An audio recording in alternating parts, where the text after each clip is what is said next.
Uma governanta pobre desconfiou que o patrão idoso estava a ser dopado pelo próprio filho milionário na mansão do Restelo e, com um simples caderno azul e muita fé, desmascarou na noite de Natal um plano cruel que podia custar a vida daquele homem indefeso. Segredos escondidos dentro de um pequeno presépio vieram à tona.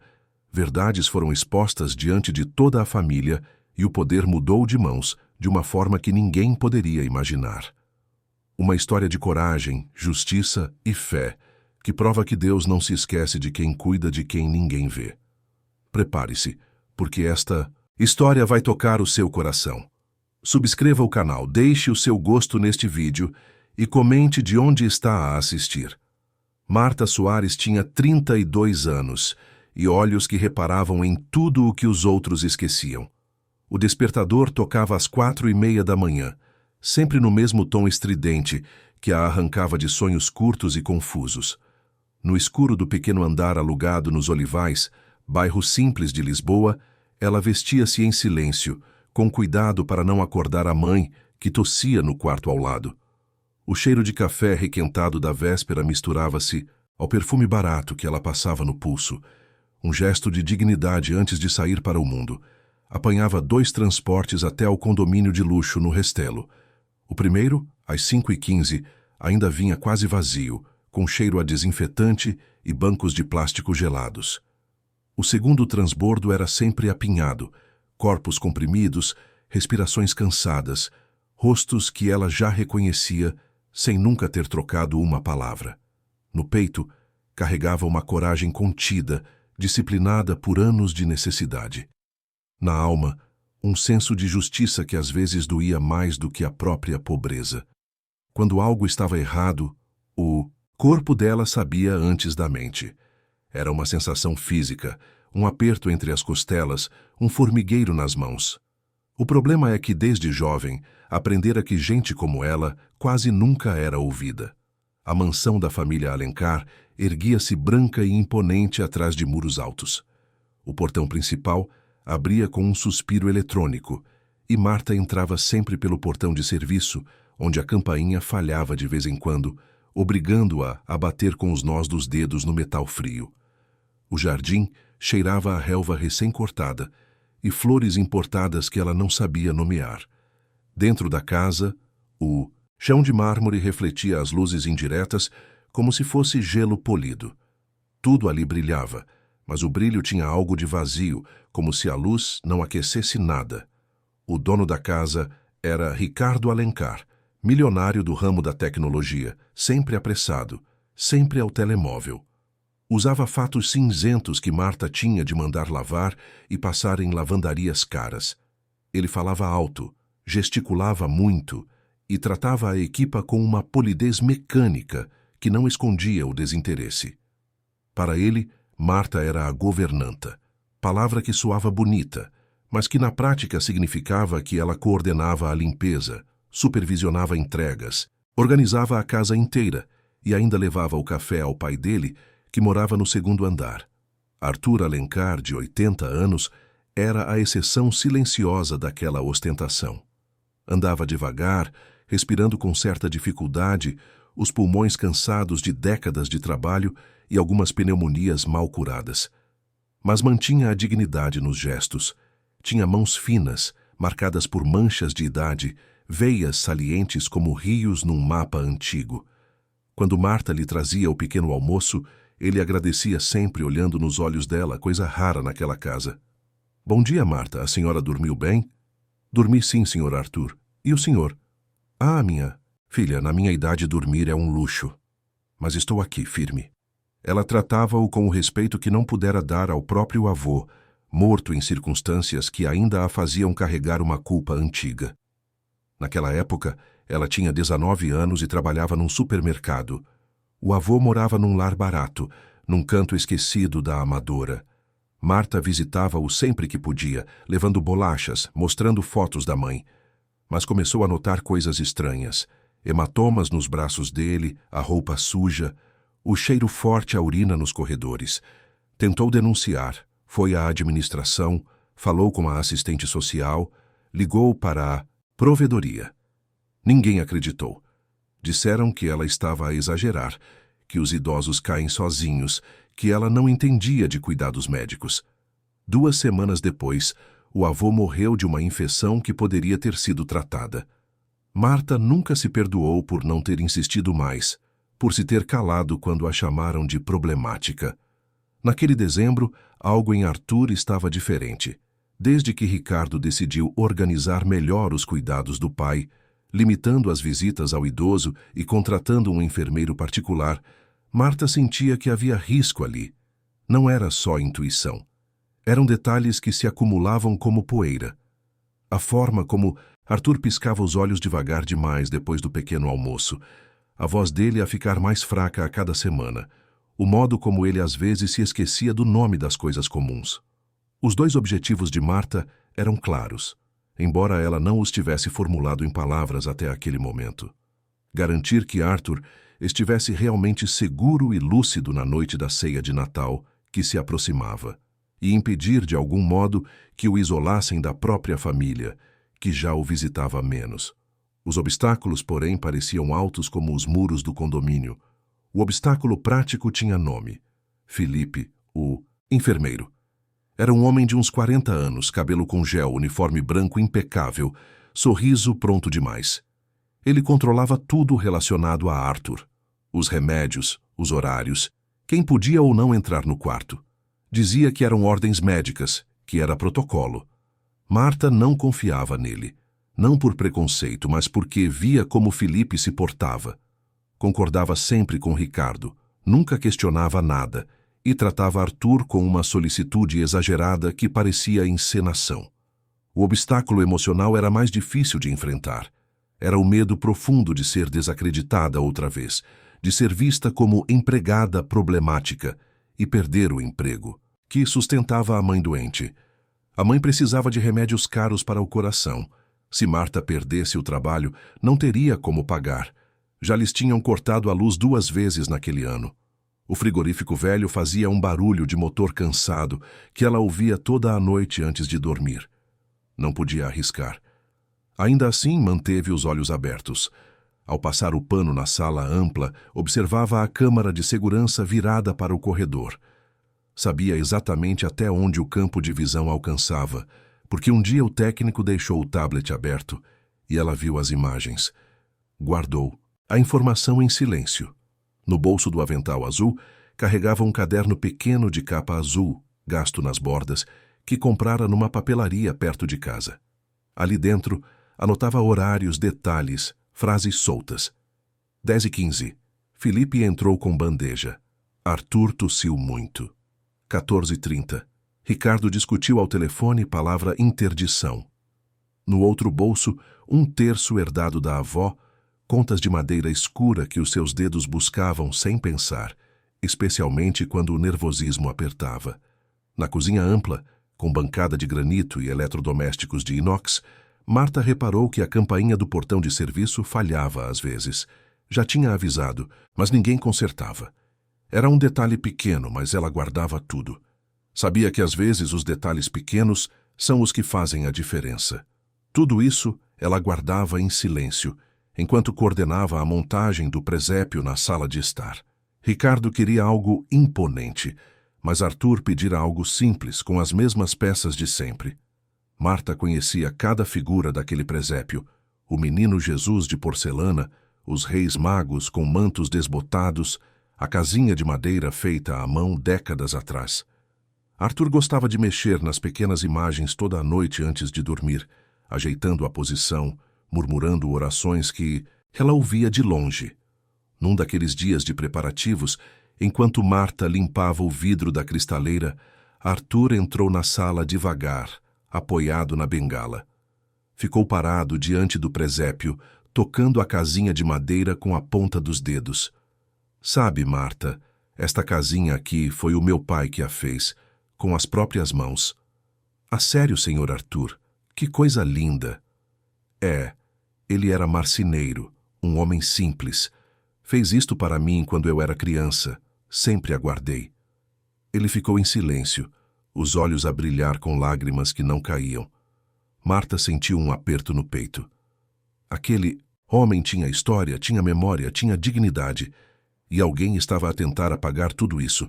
Quando pensou em ignorar aquele aperto no peito, em deixar as coisas como estavam, lembrou-se do avô. Lembrou-se do funeral simples, do caixão barato, da sensação de ter falhado. Respirou fundo. O ar entrava gelado pelas narinas, enchia os pulmões, saía devagar. Sentiu que algo se aproximava, algo que podia magoar um velho que lhe era caro. Terminou o dia com uma sensação de urgência silenciosa, daquelas que não têm nome, mas que pesam nos ombros como um saco de cimento. Naquela noite, no autocarro, de volta para casa, Marta abriu o caderno azul sob a luz fraca do teto. Olhou as anotações, as datas, os horários, fechou os olhos por um instante, apertou o terço no bolso e murmurou para si mesma quase sem som. Deus, se houver algo de errado, mostra-me o que fazer. O autocarro abanou numa lomba e ela segurou-se firme na barra de ferro, sentindo o metal frio sob os dedos. Lá fora, a cidade passava depressa, luzes de postes, fachadas de lojas fechadas, gente a caminhar apressada. Marta sabia que a ceia de Natal estava a chegar e com ela, sim, alguma coisa que ainda não conseguia nomear, mas que já sentia no corpo todo. Nos dias seguintes, a mansão encheu-se de vozes altas, risadas e pacotes a chegar. A família de Ricardo confirmava presença na ceia, fornecedores vinham montar a iluminação, arranjos e uma mesa farta digna de revista. Caminhões paravam no portão, homens uniformizados entravam e saíam a carregar caixas de decoração, trazendo árvores de Natal artificiais com neve falsa, lustres dourados para o jardim. O barulho dos preparativos enchia o hall de entrada, ecoava pelas escadas de mármore, subia até ao segundo andar. Vozes a gritar instruções, martelos a bater, música ambiente testada nos altifalantes embutidos. Mas, por baixo de todo esse barulho, havia um silêncio espesso onde Marta caminhava com cuidado. Era o silêncio do quarto de Arthur. Um silêncio que não era paz, mas ausência. Ausência de conversas, de visitas, de vida. Na primeira manhã, depois que as regras mudaram, Marta levou o café ao idoso como sempre fazia. Subiu as escadas de serviço, a bandeja equilibrada nas mãos, sentindo o peso da chávena de porcelana, do prato com pão torrado e compota. Bateu de leve na porta do quarto. Felipe abriu, bloqueando a entrada, com o corpo. Bom dia, trouxe o pequeno almoço do Sr. Arthur. Pode deixar aqui que eu levo, mas eu levo sempre... Agora há um protocolo novo, ordens médicas. Marta sentiu um calor subir-lhe pelo pescoço, mas engoliu as palavras. Entregou a bandeja e virou-se para descer. Antes de a porta se fechar, porém, conseguiu ver Arthur sentado na poltrona perto da janela, a olhar para fora, os ombros caídos. Ele não virou a cabeça. Era como se não tivesse ouvido nada. Mais tarde, naquele dia, quando conseguiu entrar no quarto para trocar a roupa de cama, sentiu um cheiro estranho, no ar. Não era só café e pão torrado. Havia um resquício amargo vindo do copo de água sobre a mesa de cabeceira. Cheiro químico, quase imperceptível, mas estava ali. Marta aproximou-se, fingindo arrumar o candeeiro. Viu comprimidos partidos ao meio na bandeja do café, algo que não combinava com as doses regulares que ela conhecia. Arthur tomava sempre um comprimido branco redondo de manhã e um amarelo à noite. Agora havia 3, de cores diferentes. Um deles grande demais. Discretamente tirou o caderno azul do bolso do avental e anotou: pequeno almoço, comprimidos diferentes. 3, um branco, um rosa, um amarelo grande, cheiro amargo no copo d'água. Felipe entrou no quarto pouco depois, sorridente, com a bata impecável a cheirar a sabão em pó. Tudo certo por aqui, Marta? Tudo. Só a trocar a roupa de cama. Ótimo. Aliás, o médico ajustou a medicação do Sr. Arthur. É normal ele ficar mais sonolento. Ah, é? Que médico? O particular da família. Você não conhece. É um especialista em geriatria. Marta anotou o horário da conversa, a frase exata que Felipe dissera. Quando Arthur lhe apertou a mão mais tarde, ao ajeitá-lo na poltrona, ele sussurrou com a voz pastosa: Estou tão cansado, minha filha, tão cansado que até rezar dá sono. Um frio percorreu-lhe a espinha. Arthur rezava sempre o terço à noite, antes de dormir. Era um ritual dele, sagrado. Se agora até isso o cansava, alguma coisa estava muito errada. Na cozinha ampla, com o cheiro a molho de tomate e alho refogado, Dona Natércia preparava os doces para a ceia. Era uma mulher de uns 60 anos, cabelos grisalhos presos num coque apertado, mãos marcadas por décadas de trabalho. Viúva, mãe de uma filha desempregada e avó de um menino de 6 anos que precisava de óculos novos. Ela conhecia Arthur desde que ele ainda comandava a antiga empresa de importação, antes do império tecnológico do filho. Trabalhava ali há mais de 15 anos. Marta, você notou que o Sr. Arthur está diferente? Marta parou de lavar a louça, fechou a torneira, secou as mãos no pano de prato. Notei sim, Dona Natércia. Ele sempre gostou da ceia simples, sabe? Com menos luxo e mais gente. Chamava os funcionários, os netos dos vizinhos. Agora olha para isto. Ela apontou para a lista de convidados no frigorífico. Só empresários, só gente importante. Nem a família toda vem. Pois é. Dona Natércia baixou a voz, mexendo a calda do doce de leite com uma colher de pau. Há muito tempo que não o vejo descer à cozinha. Antes ele vinha, pedia um cafezinho, ficava a conversar. Agora... Ela suspirou. Tenho medo, Marta. Tenho medo de perder este emprego. Estou perto de me reformar, mas ainda faltam 2 anos. Se eu sair daqui agora, como vou pagar a renda? Marta entendeu. Todos ali tinham as suas correntes. Correntes de necessidade que os prendiam, que os faziam baixar a cabeça, mesmo quando viam coisas erradas. O senhor Zé, o motorista, também tinha as suas. Homem magro de uns 50 anos, com bigode fino e boné sempre na cabeça, ele contava em voz baixa, enquanto lavava o carro na garagem, que há muito tempo não levava Arthur a passear no parque como antes. Antes íamos toda a semana, Marta. Ele gostava de ver os patos no lago, ficava sentado no banco a ler o jornal. Agora o Felipe disse que não pode, que o médico proibiu. Mas proibiu por quê? Sei lá. Disse que é risco de queda, essas coisas. O Zé estava com as prestações do carro atrasadas. Ricardo sabia disso. Todos sabiam. E essa informação pairava no ar como uma ameaça silenciosa. As motivações de cada um iam se revelando em conversas de canto de cozinha, em silêncios pesados, em olhares que se desviavam quando o assunto chegava perto demais do perigo. Dona Natércia temia perder o trabalho perto da reforma. O Zé precisava do salário para não perder o carro que era a sua ferramenta de trabalho. E Marta, ela carregava o medo antigo de não ser ouvida, mas também a lembrança de se ter calado antes e se arrependido para sempre. Enquanto isso, Ricardo discutia com advogados no escritório, porta pesada de madeira fechada.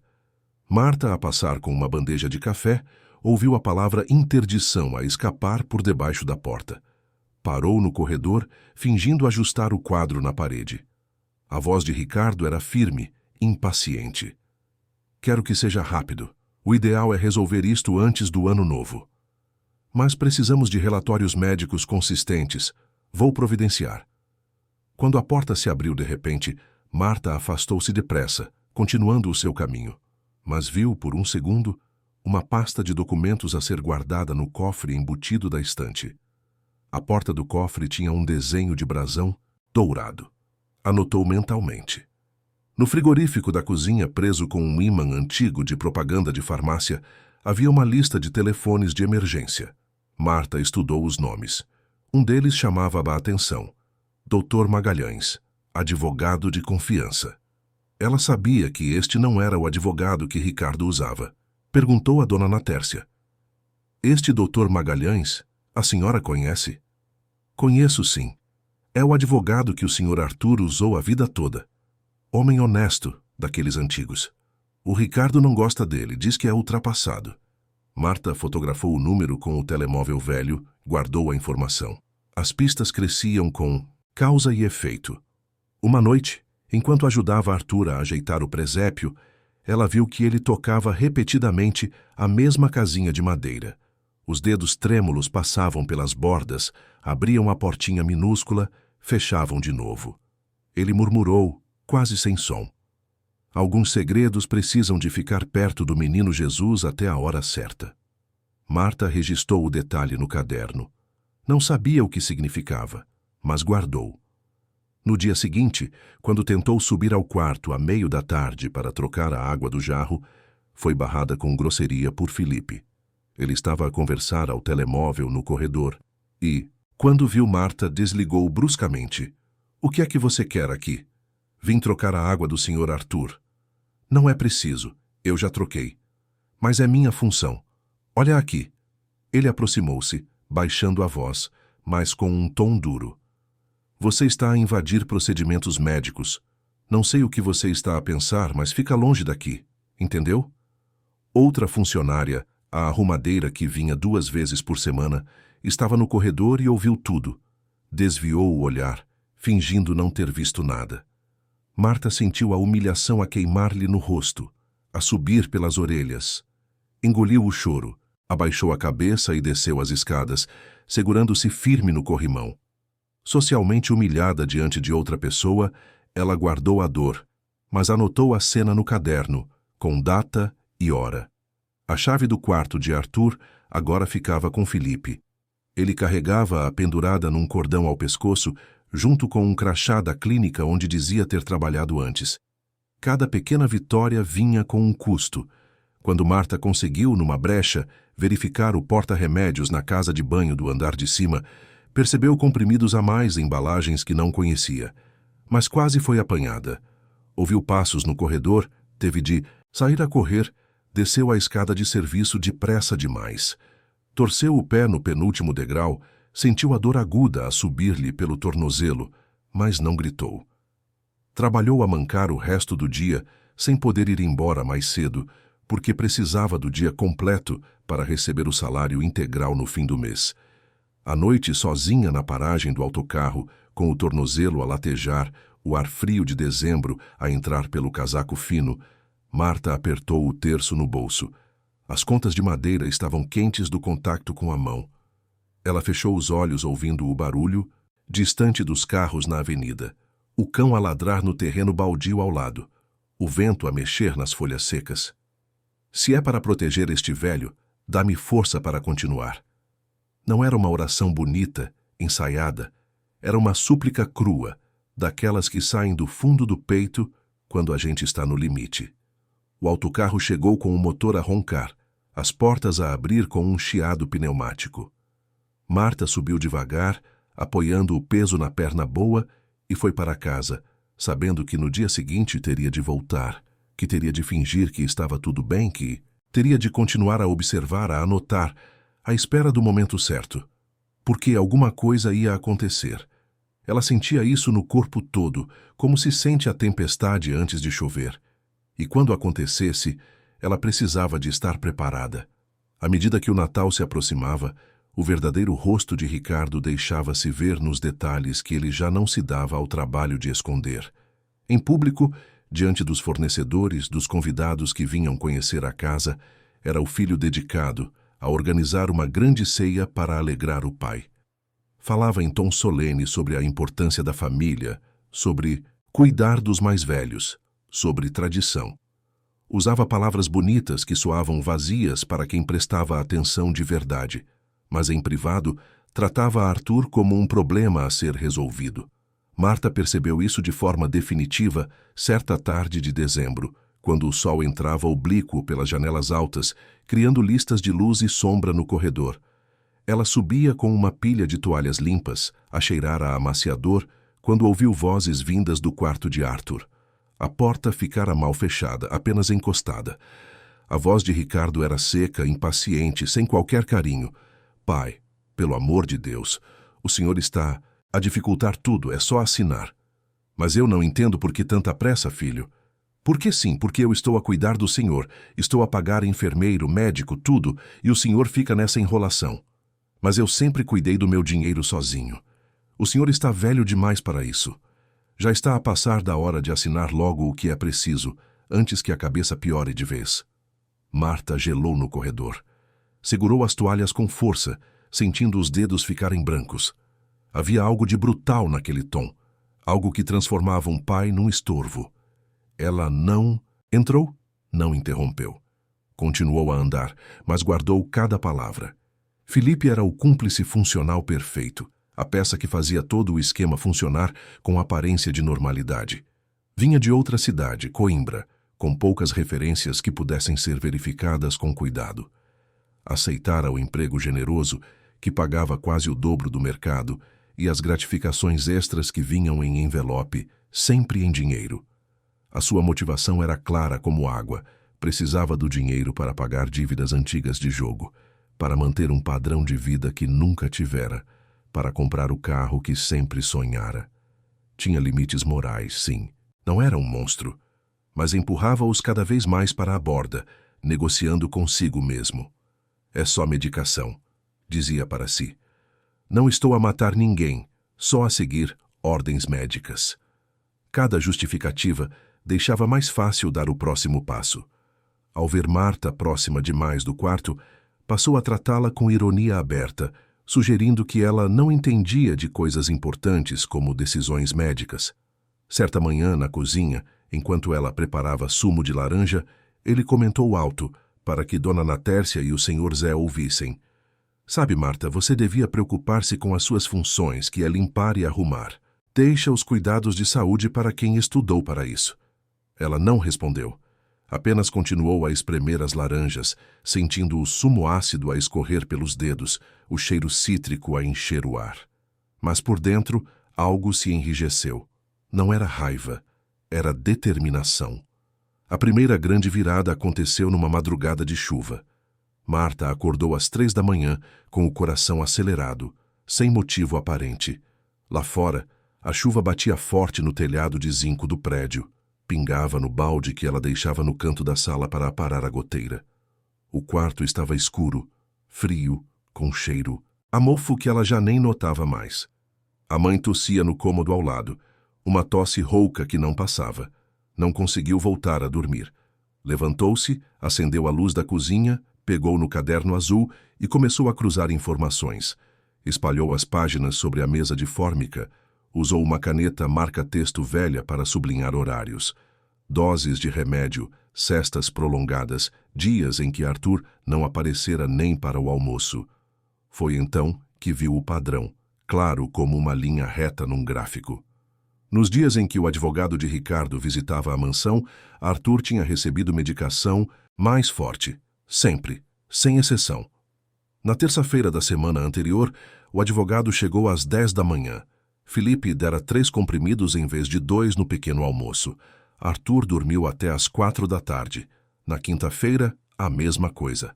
Outro advogado, outra dose extra, outro dia perdido num sono espesso. Marta sentou-se na cadeira de plástico da cozinha, as mãos a tremer. Lembrou-se então de uma frase solta, ouvida semanas atrás. Felipe estava ao telemóvel no corredor, a falar baixo, mas ela passara perto a carregar o aspirador. Ele dizia: "Deixa comigo, vou deixar o paciente bem tranquilo para não atrapalhar a reunião." Na época ela não dera importância. Agora tudo se encaixava. Com o caderno na mão, ela entendeu que a ceia de Natal poderia ser usada como palco. Ricardo não era burro. Sabia que as aparências importavam. Ou ia mostrar um pai debilitado, confuso, a dormir na mesa, justificando a necessidade de interdição legal. Ou ia usar a festa, o ambiente controlado, a presença de testemunhas selecionadas para lhe arrancar uma assinatura definitiva em algum documento importante. A conclusão veio como um soco no estômago. Arthur não era apenas um velho doente, era uma peça central num jogo de poder, num jogo de dinheiro, num jogo onde ele próprio era tratado como objeto. Por alguns minutos, Marta quis desistir. Fechou o caderno, apoiou a testa nas mãos frias, sentiu o cansaço a pesar-lhe nos ombros. Lembrou-se do dia em que, ainda adolescente, de uniforme do supermercado onde trabalhava, tentou denunciar o descuido com o avô no lar. Foi até a provedoria municipal, esperou 3 horas numa fila. Quando finalmente foi atendida, a mulher atrás do balcão olhou para ela com desprezo, como se ela estivesse a inventar, como se fosse só uma menina ignorante a querer atenção. "Você tem provas?" Tenho as marcas no braço dele, tenho... Isso não é prova. Os idosos caem. A senhora é médica? Enfermeira? Assistente social? Não, mas... Então não invente histórias. Vai criar problemas para o lar, que é uma instituição séria. 2 semanas depois, o avô estava morto. A mãe a chorar, a dizer que Marta não devia ter se metido, que gente pobre não briga com instituições. O emprego perdido, porque a direção do supermercado ficou a saber e disse que não queriam funcionária que causa problemas. Agora, anos depois, sentada naquela cozinha fria às 3 da madrugada, Marta sentia o mesmo medo. O medo de ser pequena demais contra gente importante, de ser ridicularizada, de perder tudo. As subtramas apertavam o cerco. Dona Natércia contou numa tarde, enquanto descascava batatas na cozinha, que o neto precisava de exames caros. Problema no rim, os médicos suspeitavam. Ela não tinha dinheiro. Ricardo, sempre atento, prometera ajudar se ela evitasse fofocas, se não se metesse em assuntos que não eram dela. Entendes, Marta? Eu não posso arriscar. Se ele me mandar embora, como vou pagar os exames do menino? O senhor Zé, numa conversa rápida no corredor de serviço, confessou que recebera a oferta de um empréstimo adiantado. 1.500 euros sem juros, desde que não se envolvesse em assuntos de família. Estou a dever 5 meses de prestação do carro, Marta. Se eu perder o carro, perco o trabalho. Marta percebeu o vínculo prático. Todos podiam ser usados para silenciar qualquer questionamento. Ricardo construíra uma rede de dependências, de favores, de medos, onde cada pessoa estava presa pelas suas próprias necessidades. Ainda assim, naquela madrugada de chuva, ela decidiu seguir em frente. Não por heroísmo, não por coragem extraordinária. Mas por que desistir significava carregar outra culpa, outra morte que poderia ter evitado.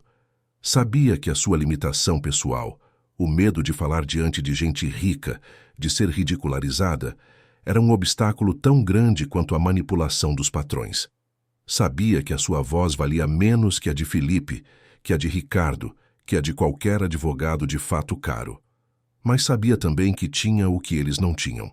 O caderno cheio de detalhes, a memória treinada de quem sempre precisou de se lembrar de tudo, porque nunca ninguém acreditava à primeira.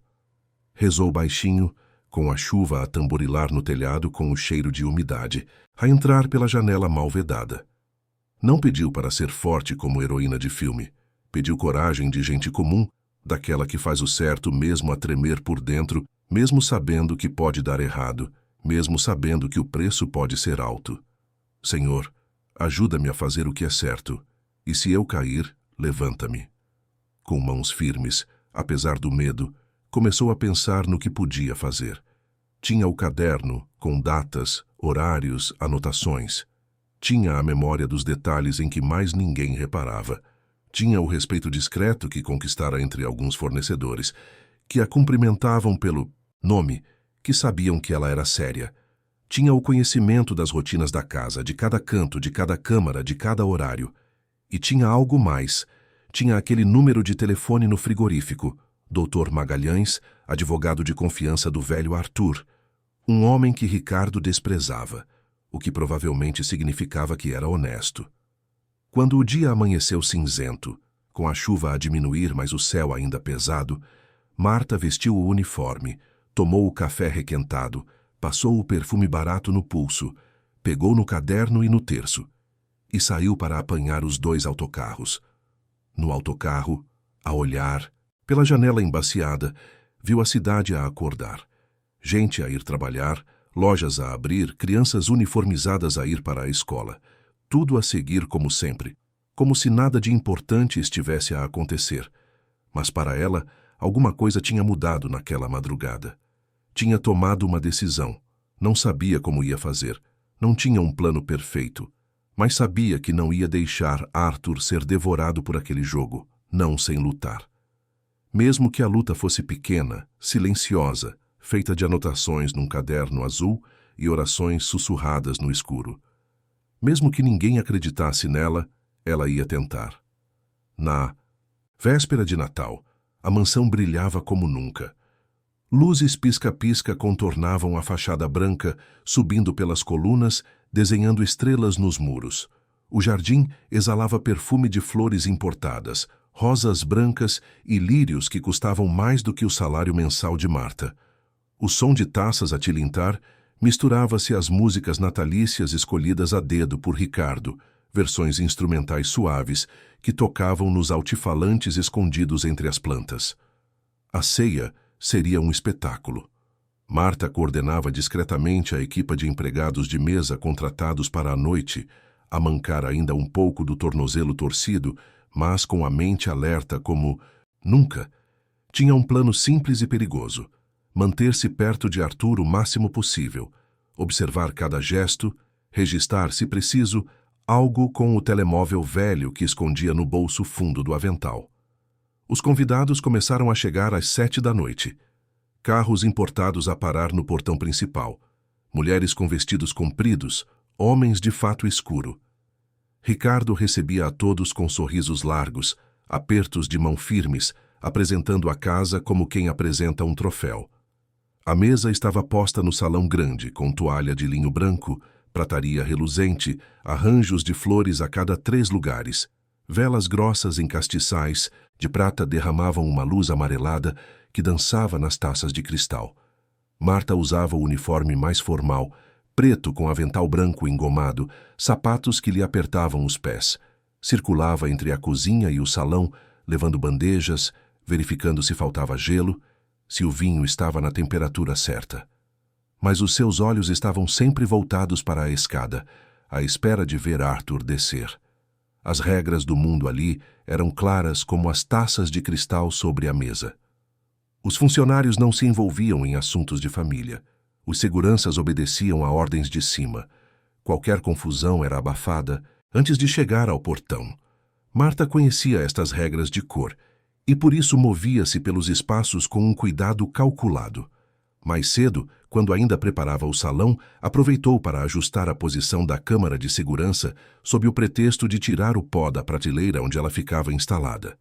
Com um movimento discreto, girou levemente o ângulo, sabendo que assim ampliaria a visão para a cabeceira da mesa, onde Arthur deveria sentar-se. Ninguém notou. A câmara era só mais um objeto de decoração para quem não prestava atenção. Combinou com Dona Natércia, em voz baixa na cozinha, que se algo estranho acontecesse com Arthur, ela traria água mineral e café sem açúcar, bebidas que ajudariam o idoso a manter-se desperto, caso estivesse sob o efeito de medicação forte. Entendeu, Dona Natércia? Água bem gelada e café forte. Entendi, minha filha, mas estou com medo. Eu também, mas a gente faz assim mesmo. Quando os convidados já estavam sentados, a rir alto, a contar histórias de viagens e negócios, a campainha do portão de serviço falhou mais uma vez. Marta ouviu o som abafado, quase imperceptível no meio do barulho da festa. Mas ninguém deu importância. Os seguranças estavam concentrados no portão principal, onde os carros importantes entravam e saíam. Alguns minutos depois, um tumulto veio do corredor lateral que levava à área de serviço.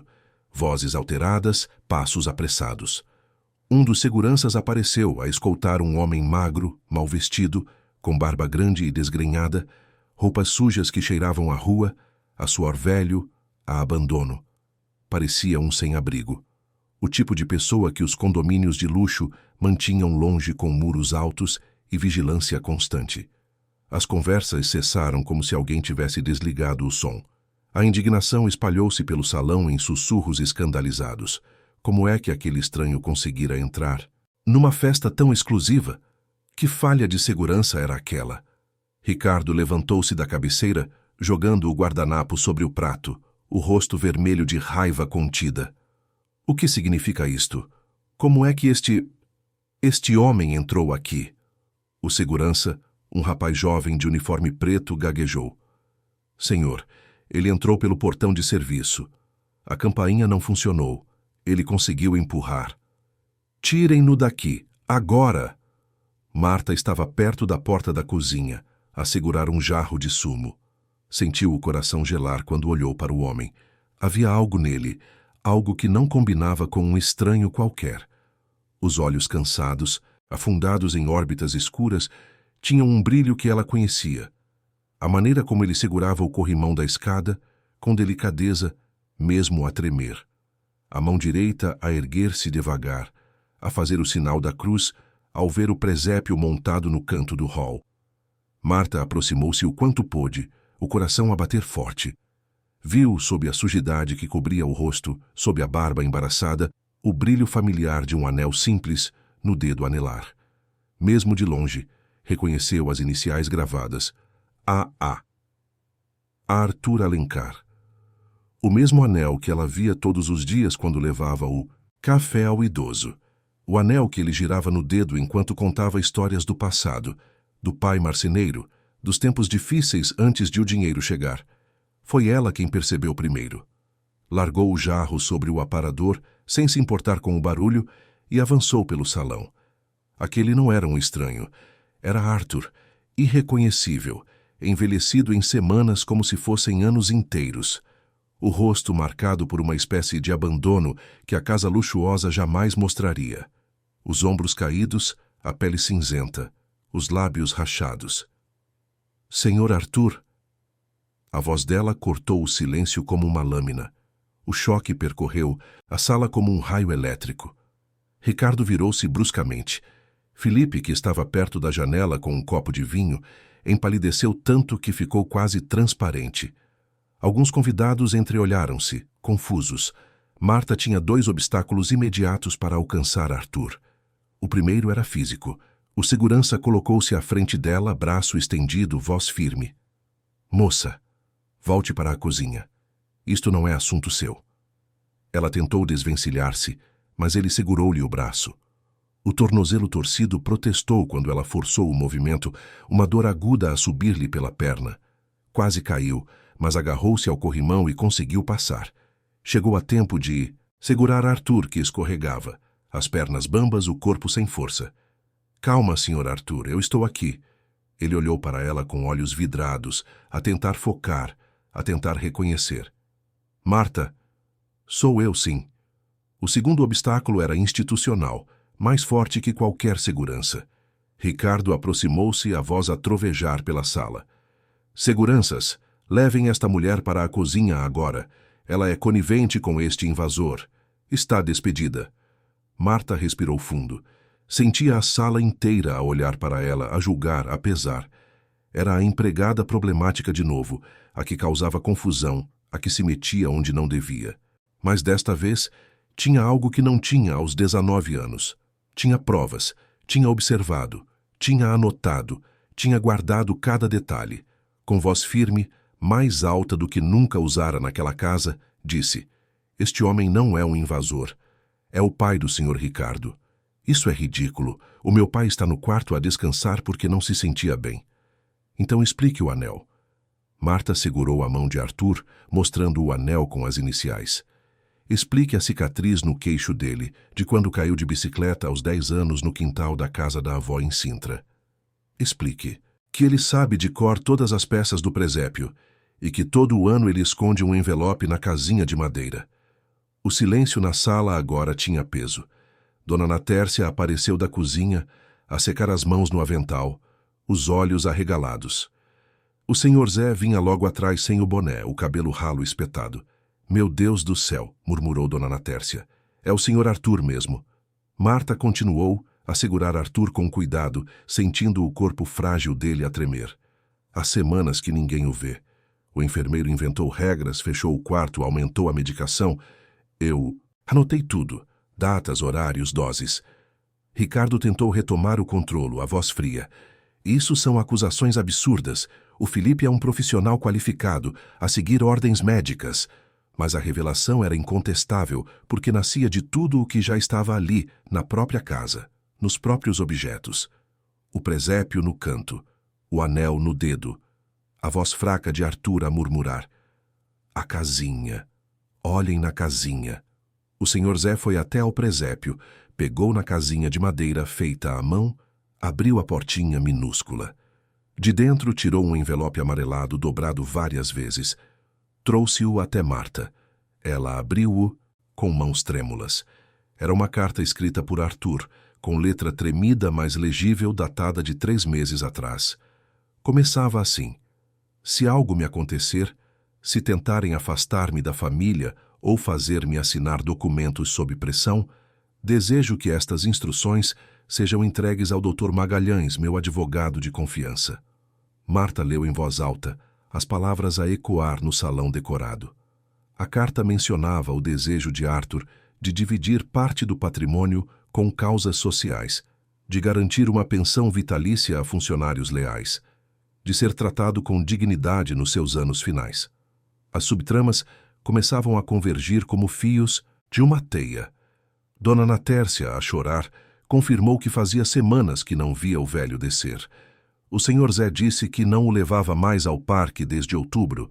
Os convidados, agora desconfortáveis, começavam a entender que tinham sido trazidos para assistir a algo que não era o que parecia. Felipe tentou sair discretamente pela porta lateral, mas um dos convidados, um médico amigo da família, barrou-o. Acho melhor você ficar. Vão haver perguntas. O silêncio na sala pesava mais do que qualquer decoração de Natal.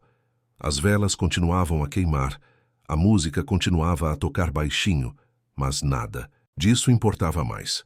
O que importava era o velho a tremer nos braços de Marta, irreconhecível, maltratado, esquecido dentro da própria casa. Ricardo tentou falar, mas não encontrou palavras. Pela primeira vez na noite ficou em silêncio, e Marta, a segurar Arthur, sentiu que tinha cruzado uma linha. Já não havia volta. Fosse o que fosse acontecer agora, ela tinha feito o que precisava de fazer. Tinha escolhido acreditar, tinha escolhido lutar, mesmo sabendo o preço. O Natal daquele ano não seria de celebração. Seria de verdades expostas, de máscaras caídas, de contas a serem prestadas. Na manhã seguinte, a casa já não era a mesma. As luzes de Natal piscavam sem graça diante da realidade exposta, como enfeites numa festa que acabou mal. O sol entrava pelas janelas altas, revelando manchas no tapete, migalhas esquecidas, taças com restos de vinho sobre as mesas laterais. A equipa de limpeza contratada não aparecera, provavelmente avisada por Ricardo para não vir. Só restavam os funcionários antigos: Marta, Dona Natércia, Senhor Zé. Arthur, depois de atendido na própria casa por um médico indicado pela família de Dona Natércia, um clínico geral reformado que atendia de graça na comunidade, foi levado a um hospital público para exames mais detalhados. Marta insistiu em acompanhá-lo. Ricardo tentou impedir, mas uma sobrinha distante de Arthur, que fora chamada à pressa por Dona Natércia, chegou pela manhã e assumiu a tutela temporária do tio.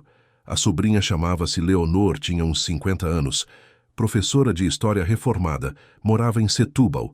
Não visitava o tio há meses por causa do trabalho e da distância, mas quando recebeu o telefonema de Dona Natércia, apanhou o primeiro autocarro. Era uma mulher de óculos grossos, cabelos curtos, grisalhos, ar sério, mas gentil. Quando viu o estado de Arthur, chorou sem esconder. Meu Deus, tio, o que lhe fizeram? Arthur, sentado numa cadeira da sala, coberto com um cobertor velho que Dona Natércia trouxera, apenas apertou a mão da sobrinha e sussurrou: Está tudo bem agora, filha. Está tudo bem. Ricardo, acuado, tentava controlar os danos. Alternava entre discursos de preocupação e ameaças veladas aos funcionários. Dizia que tudo era um mal-entendido, que o pai sofria de confusão mental, que os remédios eram necessários. Falava ao telefone com advogados trancado no escritório, a voz a subir de tom a cada minuto. A comprovação dos factos não veio de um milagre, mas de uma soma de elementos plantados ao longo dos dias. Marta mostrou o caderno azul a Leonor. Página por página, anotações em letra miúda, datas, horários, nomes de remédios, frases ouvidas. Leonor lia em silêncio, os olhos apertados atrás dos óculos, os lábios a formar uma linha fina de raiva contida. Você anotou tudo isto? Anotei. Aprendi que se a gente não anota, depois dizem que a gente está a inventar. Leonor decidiu procurar o advogado mencionado na carta encontrada no presépio e no ímã do frigorífico. O Dr. Magalhães tinha escritório num prédio antigo no centro de Lisboa, 3º andar, Sem elevador, placa de bronze na porta. Homem de uns 70 anos, fato surrado, mas limpo, óculos de leitura pendurados numa corrente. Quando Leonor e Marta apareceram sem avisar, ele recebeu-as com gentileza. Dona Leonor, há muito tempo que não nos vemos. Doutor, eu preciso da sua ajuda. É sobre o meu tio Arthur. Ele ouviu tudo. Leu a carta encontrada no presépio, analisou o caderno de Marta, pediu mais detalhes. Quando terminou, tirou os óculos e limpou as lentes com um lenço de tecido, gesto lento de quem está a pensar. O Arthur procurou-me há alguns meses. Estava preocupado. Disse que o filho o pressionava para assinar uma procuração ampla, para transferir a gestão do patrimônio. Ele não queria. Deixou comigo uma cópia de um testamento antigo, registrado no notário, que dividia os bens de forma diferente do que o Ricardo queria. Leonor inclinou-se para a frente. Diferente como? Parte para causas sociais, pensão vitalícia para alguns funcionários. O Arthur sempre foi generoso. Marta sentiu um arrepio. Tudo se encaixava. Ricardo precisava de Arthur confuso, incapaz para justificar a interdição. Com a interdição, assumiria o controle total dos bens e poderia anular o testamento antigo. No notário, sob a luz fria do meio-dia, o advogado confirmou a existência de documentos antigos que tinham sido ignorados por Ricardo. Leonor pediu uma cópia autenticada de tudo. O notário, um senhor de bigode branco, reconheceu a assinatura de Arthur e confirmou que o testamento era válido. As gravações que Marta conseguira fazer com o telemóvel não eram perfeitas. Apenas trechos de conversas captadas de longe, áudio abafado, mas suficiente para ouvir Felipe a dizer ao telefone: "Deixa o paciente bem tranquilo que não atrapalha." Suficiente para ouvir Ricardo a mencionar interdição e resolver antes do ano novo. Combinadas com o Estado em que Arthur chegara à ceia, as anotações do caderno, a carta escondida, os depoimentos de Dona Natércia e do Sr. Zé, formavam um quadro forte o suficiente para chamar a atenção do Ministério Público. Leonor, acompanhada pelo Dr. Magalhães, foi até a Procuradoria Especializada na Defesa de Idosos. Esperaram 2 horas numa sala de espera com cadeiras de plástico, chão frio de cimento queimado, cheiro a papel velho e café requentado. Quando finalmente foram atendidas, a procuradora era uma mulher jovem, de uns 35 anos, cabelo preso, olhar cansado, mas atento. Ouviu tudo. Pegou no caderno de Marta, folheou, fez perguntas diretas. "Esta anotação aqui você viu pessoalmente?" "Vi, sim, senhora." "E esta conversa tem testemunha?" "A dona Natércia ouviu parte." A procuradora fez anotações num computador velho, teclado barulhento. Quando terminou, disse que abriria uma investigação formal. Não garantia nada, mas havia indícios suficientes. O impacto social fez-se sentir de forma coerente com o universo daquela família. Vizinhos do condomínio comentavam nos corredores de mármore, nos elevadores espelhados, nos ginásios partilhados. Alguns defendiam Ricardo, o empresário exemplar, dizendo que tudo era exagero, que empregados ressentidos inventavam histórias. Outros ficavam chocados, sussurrando sobre a possibilidade de abandono, de maus-tratos. Na igreja que Marta frequentava no bairro Simples, a história corria em sussurros durante a missa de Ano Novo. As mulheres do grupo de oração, senhoras de cabelo branco e terços nas mãos, abraçavam-na depois do culto. "Você fez o certo, filha. Deus vê tudo." "Não desistas, viu?" As autoridades, pressionadas por provas concretas, abriram uma investigação formal contra Ricardo e Felipe. Ricardo reagiu exatamente como se esperava de alguém na sua posição. Contratou advogados caros, escritório de renome, gente que cobrava por hora valores que Marta não via num ano inteiro. Tentou alegar confusão mental do pai, excesso, de zelo nos remédios, mal entendido. Não mudou de caráter de repente. Apenas lutou para preservar a própria imagem, para manter o controlo, para não perder o que considerava seu. Marta avançou aos poucos, pagando o preço de cada passo. Foi chamada para depor no Ministério Público. Sala pequena, mesa de fórmica, gravador ligado. Ouviu insinuações de que buscava vantagem, de que queria a herança, de que inventava para se vingar de ter sido despedida. O advogado de Ricardo, homem de fato risca de giz e gravata de seda, falava num tom condescendente que queimava por dentro. A senhora tem formação médica? Não tenho. Então como pode afirmar que a medicação estava errada? Não afirmei que estava errada. Afirmei que mudava nos dias de reunião com os advogados. Ele sorriu de canto, como quem lida com uma criança teimosa. Coincidência, não acha? Marta olhou para ele sem desviar. Coincidência todas as vezes? Com anotação de data e hora? Em certo momento, ao enfrentar uma sala cheia de homens engravatados, advogados, procuradores, escrivães, sentiu o velho medo a apertar-lhe o peito. E se ninguém acreditasse nela de novo? E se tudo fosse em vão? Lembrou-se do avô, do caixão barato, da culpa que carregava. Mas lembrou-se também do olhar de Arthur ao reconhecê-la na ceia, da mão fraca a apertar a dela, como se encontrasse terra firme no meio do mar. Escolheu, dessa vez, não se calar. Falou com voz firme, sem gritar, sem chorar, relatando datas, cheiros, frases, rotinas, sem exageros, sem inventar, só a verdade nua, com todos os seus detalhes pequenos e concretos. As subtramas também encontraram lugar no desenrolar dos acontecimentos. O neto de Dona Natércia conseguiu fazer os exames de que precisava graças a uma pequena ajuda financeira de Leonor, comovida com a lealdade da cozinheira.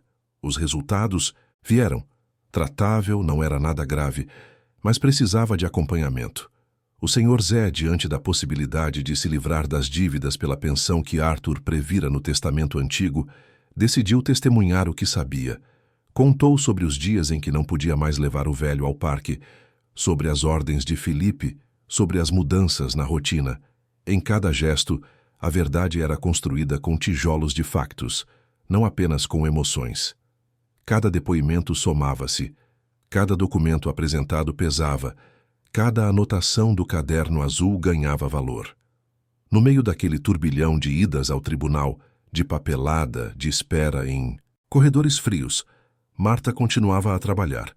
Leonor contratou-a temporariamente para ajudar a cuidar de Arthur, enquanto ele recuperava num quarto de hospital simples, mas limpo. Marta ia todos os dias, levava flores baratas compradas no mercado, lia o jornal em voz alta, ajudava na fisioterapia. Arthur melhorava devagar.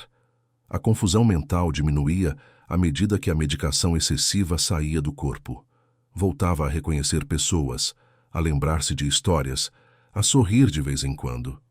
Numa tarde, enquanto Marta ajeitava a almofada dele, Arthur segurou-lhe a mão com uma força surpreendente.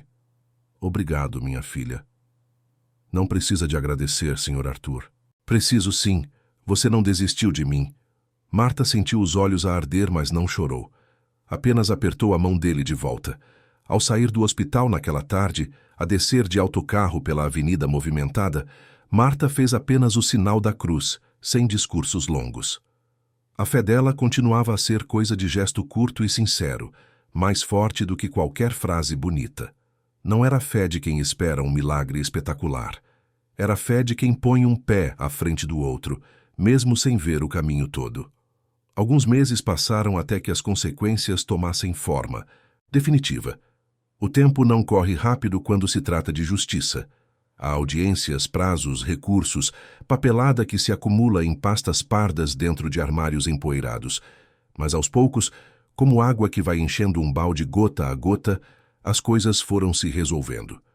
Ricardo não foi preso de maneira espetacular, sem algemas nem manchetes de jornal, mas enfrentou um processo que o obrigou a prestar contas de cada ação, de cada decisão tomada em nome do pai. Perdeu parte do controle sobre os bens de Arthur, que foram colocados sob gestão partilhada com Leonor e um curador público indicado pelo juiz.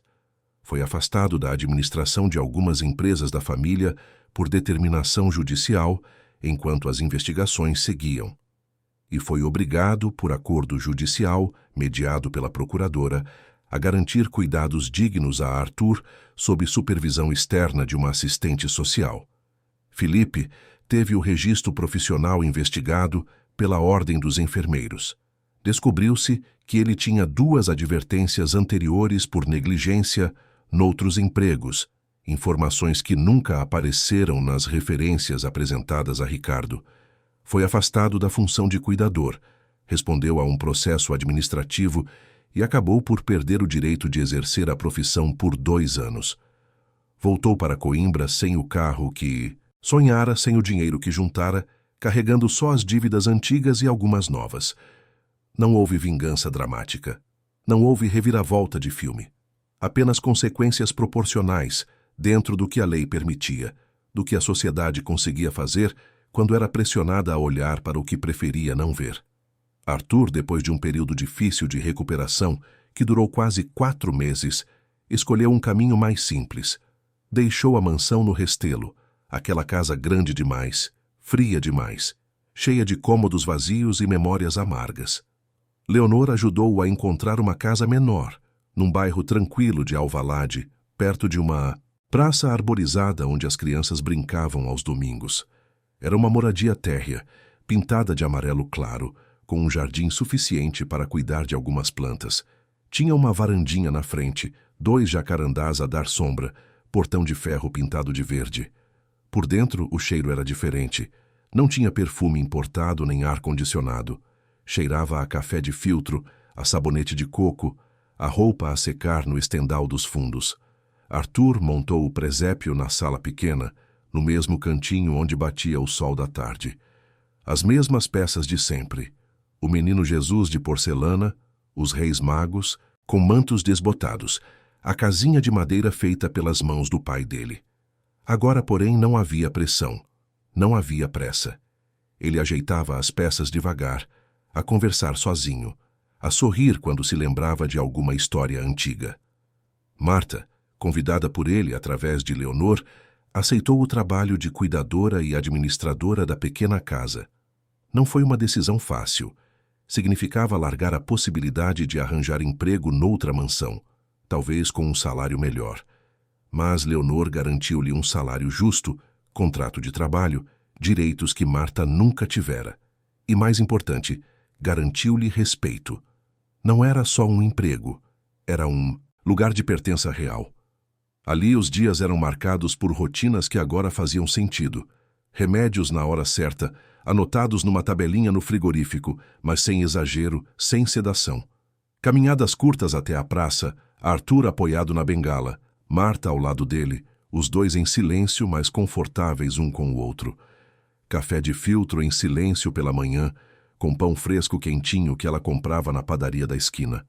A casa recebia visitas. Dona Natércia e o neto vinham aos domingos, trazendo bolo caseiro, ficando para o almoço. O menino, agora de óculos novos, corria pelo jardim a perseguir borboletas, enquanto Dona Natércia e Marta conversavam na cozinha pequena, a descascar batatas, a rir de coisas bobas. O Sr. Zé aparecia de vez em quando, sempre a trazer alguma coisa, uma fruta do mercado, um jornal de que Arthur gostava, notícias do bairro antigo. Ele conseguira quitar as dívidas do carro com a pensão vitalícia que Arthur garantira no testamento e agora trabalhava como motorista de aplicativo, dono do seu próprio tempo. O velho caderno de capa azul ganhou uma nova função. Arthur começou a usá-lo para ditar lembranças da sua vida, enquanto Marta escrevia com capricho, letra redonda sem pressa.